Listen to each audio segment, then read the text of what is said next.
Persiapatan yang terbaik amanah. Terima kasih kepada saudara Syahril, sahabat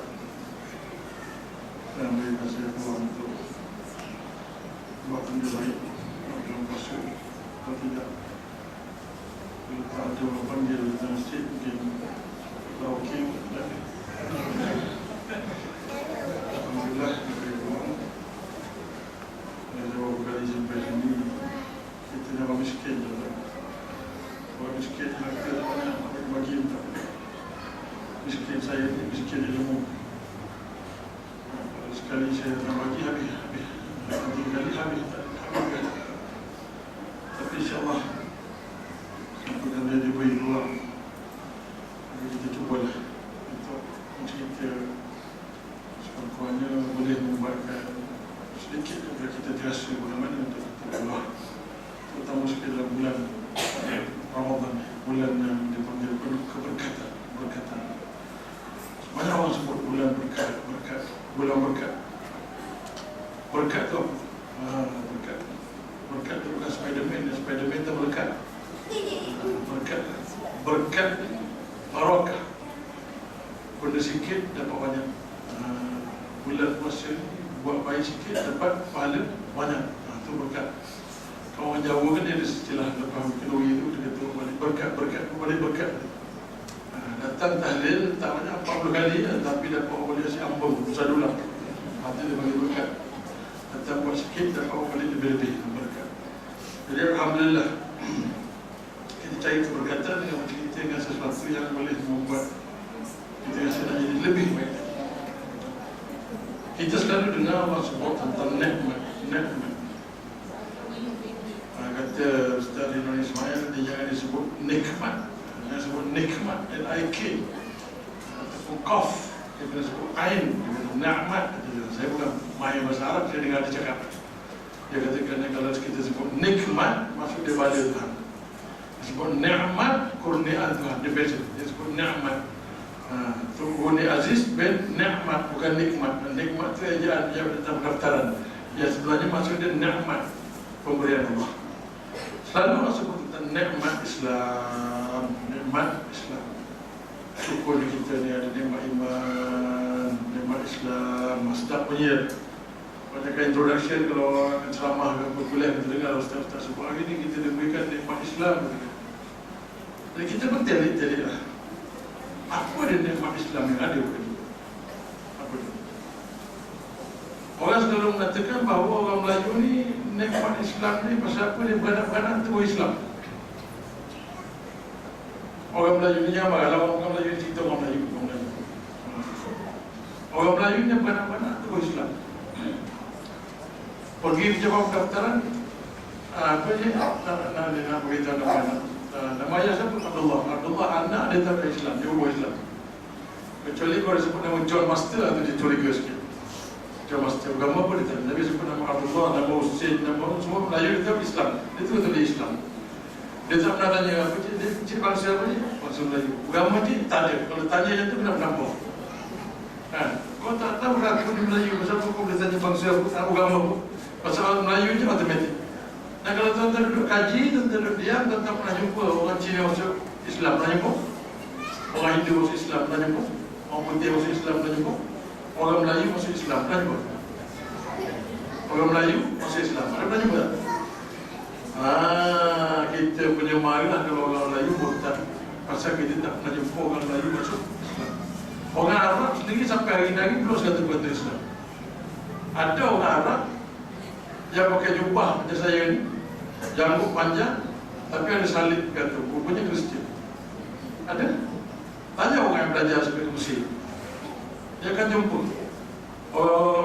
anak-anak Melayu belajar sampai Mesir, dia jumpa orang Arab pakai jubah lepas semua janggut panjang, Assalamualaikum. Dia pergi rupanya tengok-tengok angin tiup janggut, nampak salib terkejut, masya-Allah. Tapi orang Melayu nikmat dia Islam. Jadi apa nikmat ni? Islam yang ada pada kita. Nikmat kita Islam ni, Allah hantar ni kita cerita ni bulan Ramadan. Lagi dah berapa hari puasa. Siapa kata 3 hari puasa ni tak bocor langsung, tak ada bocor, perfect. Ada satu ayat Allah sebut apa? يطع الله ورسوله faqad faza fawzan 'azima. Nama siapa yang taat kepada Allah dan Rasul akan mendapat kemenangan yang besar. Itu dari segi perjuangan. Puasa ini pun satu perjuangan. Siapa yang taat kepada Allah akan mendapat kemenangan yang besar. Bila menang, dia gaya. Dia gaya. Allahu Akbar, Allahu Akbar, Allahu Akbar. Nangis. Nangis. Duduk masjid. La ilaha illallah. Nangis. Sedih. Menang tu. Pasal menangis, pasal menang. Pasal menang sebelum dalam puasa tu maka takbir tu nangis.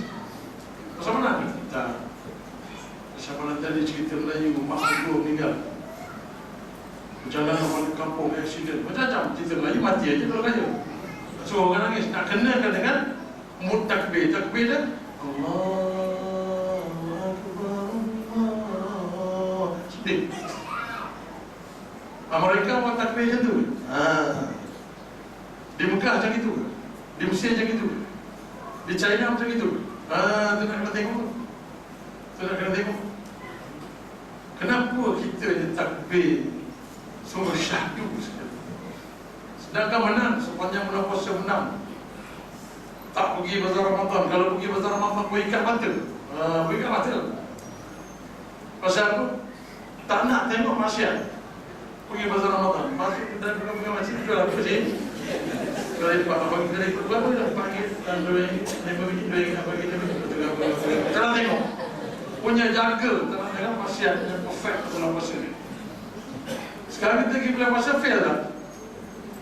Pergi bazar Ramadan fail tak? Fail. Garanti. Saya masuk umur ke-50 ni, melihat makanan bukan lagi macam zaman budak-budak dulu. Zaman budak-budak tengok tu nak tu, tengok tu nak tu, tengok semua nak. Tengok air balang berpeluh-peluh, kita menggigil. Air balang berpeluh, kita menggigil. Sekarang tak. Sekarang pergi bazar Ramadan cari betul-betul dan tinggi nak makan. Tengok karipak dah biasa, tengok tahu kuah dah biasa, tengok asam pedas biasa. Tapi tengok yang tak puas dia lah tukang jual karipak. Ini walaupun muda, walaupun umur 70, walaupun berpapah, walaupun kursi roda, tetap mata ni mesti. Itu yang fail pergi bazar Ramadan. Kalau kita pergi bazar Ramadan, bazar yang dibuat pada bulan lain tak ada. Bulan Ramadan tak ada. Bulan lain tak ada. Bulan Muharram tak ada. Bulan Dzulhijjah tak ada. Bulan Ramadan saja ada bazar. Jual orang buat kuih, buat nasi lemak, buat macam-macam. Dan diwujudkan bazar itu kerana untuk meraihkan kedatangan Ramadan, untuk memudahkan orang yang jenis berpuasa malas nak masak, supaya tak membazir, beli apa yang nak makan sikit, disediakan satu bazar. Elok sebenarnya. Tetapi bazar Ramadan yang disediakan untuk orang yang berpuasa ini, orang yang menyediakan juadah itu tidak bersedia untuk menyambut Ramadan. Ada yang nampak pangkal dada, iaitu yang unik-unik lah, yang nampak pusat, ada unik. Ada subang pula, unik lagi. Kalau kecil-kecil subang tempat ekor mendagat. Kalau kebang mendagat subang, gantung kat pusat. Yang kebiasaan, seluar ketat, rambut nampak ni memang biasa. Di mana? Di bumi Malaysia. Apa itu bumi Malaysia? Negara Islam. Buat apa? Bazar Ramadan, meraihkan kedatangan Ramadan, hari besar Islam, bulan besar Islam, penghulu segala bulan. Ada kenikmat Islam soalan ni. Jadi kita pergi bazar Ramadan ni, kita sebagai orang Islam ni, mana nikmat Islam? Kuih dah mahal, hilang nikmat. Parking payah, hilang nikmat. Tak tahu kadang-kadang beli kuih itu tak sedap, hilang nikmat. Tapi tengok segala maksiat dalam bazar Ramadan, mana dia nikmat Islam yang kita sebut? Mana nikmat Islam? Jadi seronok ni kita jadi orang Melayu Islam ni, mana nikmatnya? Allah sedih. memang dah lahir Islam, konform Islam, mati Islam, tapi nikmatnya kita tak dikasih. Kita tak dikasih. Kita tengok di luar ada orang gaduh, tumbuk, kerbak, dia polis berdua masuk mahkamah membicara. Sampai dia kata saya Syiah, orang duduk itu. Awak? Saya orang Sunnah. Dia Syiah, berdua masuk mahkamah. Okey, kita masuk mahkamah macam itu. Mahkamah apa tuan-tuan? Masalah mazhab ni, gaduh Syiah dan Sunnah, Sunni. Masuk mahkamah apa? Mahkamah sivil.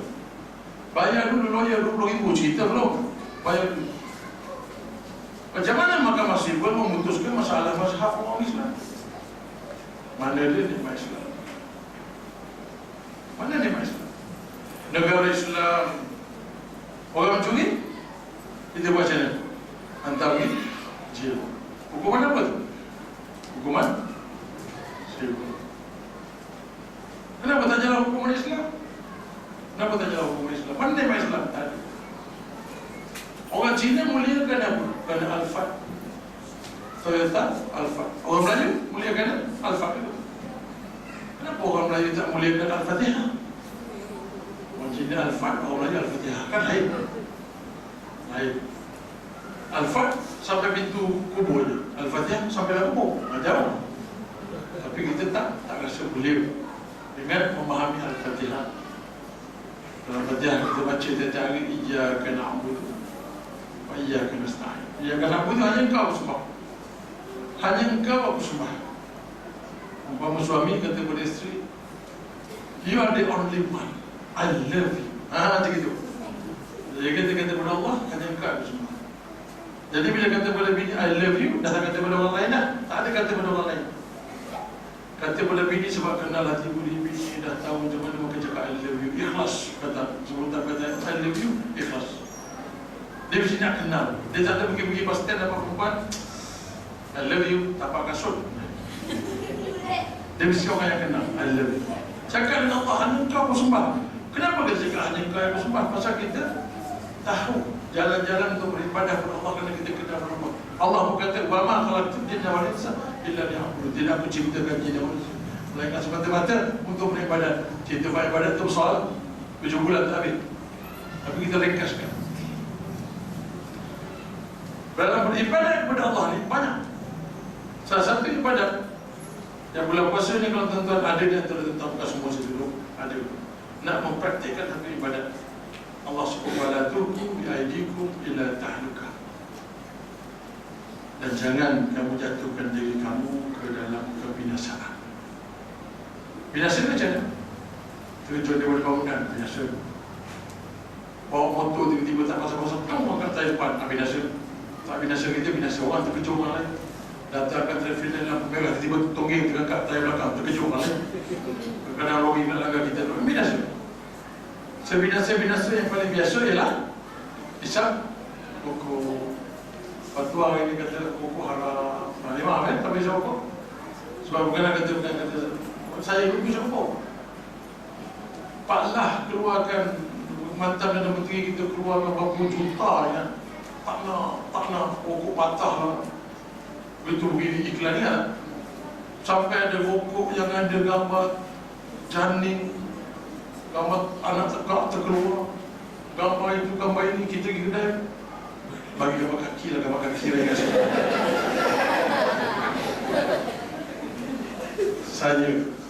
Saya cerita saya tengok Daniel sama Daniel, tapi yang ni Daniel dah keluar perut, yang ni Daniel bumbu anak, aduh, Daniel kaki lah, ambil yang kaki ringan sikit. Hari ini fatwa rokok haram, sama standard dengan Arab, sama standard dengan Cadbury. Cadbury tu bukan Cadbury coklat tu, yang ada dalam Cadbury gitu, yang kecoh haram. Kita isap. Apa kata kalau bulan puasa, kerana kita dah kata hanya Engkau yang aku sembah, maka Allah kata jangan jatuhkan diri dalam kebinasaan. Kita pun berhenti rokok. Bila kita berhenti, kita tengok orang lain rokok, apa kita rasa? La ilaha illallah. Saya tahu. Saya isap rokok 20 lebih tahun. Bermula dengan travel ini, berakhir dengan Suria 16. jauh tu. Daripada Kelantan ke Indonesia, berapa jauh?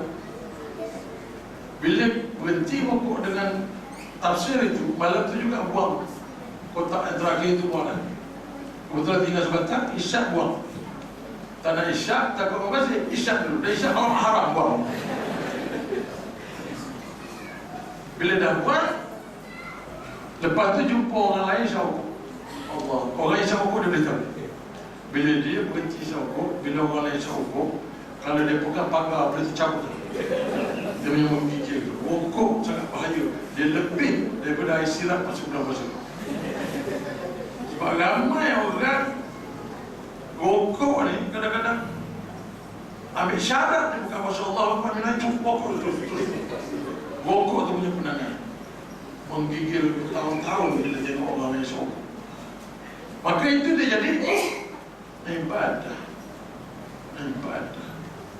Bila kita meninggalkan maksiat, dia jadi ibadah. Pukul berapa? Tidak ada pukul selagi kita tinggal di berjalan. Maka bulan puasa ini orang yang berhenti rokok berganda-ganda pahala dia kerana bulan berkah. Kalau kita boleh buat satu persatu titik demi titik